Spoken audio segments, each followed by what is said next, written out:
வாயை கிழித்த பின்னும் தொடர்ந்து பேசுகிறது கடிதம். லாரி நிறைய மரம், இரையுடன் கூட்டை தேடும் தாய்க்குருவி.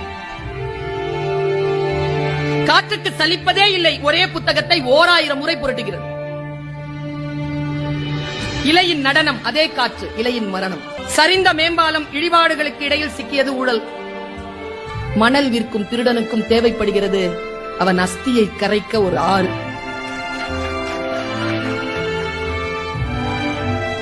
பெருங்கடலை அசைத்துக் கொண்டிருக்கிறது மீன் குஞ்சின் சின்ன துடுப்பு. காக்கை கூட்டில் காத்திருக்கும் இசை, குயில் முட்டை. பூதாங்குழல் இசைக்கிறாள் அம்மா, நடனமாடுகிறது நெருப்பு.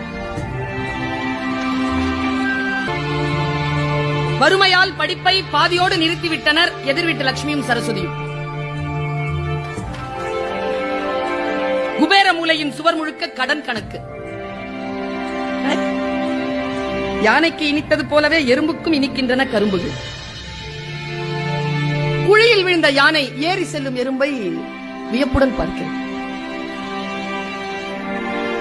படத்தில் இருந்தாலும் ஆணி அடித்தே மாட்டப்படுகிறார் சிலுவையில் இயேசு. விழுந்த பிறகும் பறந்து பார்க்கிறது பறவையின் இறகு. புகைப்படக்காரரை அசையாமல் நிற்க வைத்தது மலையருவி.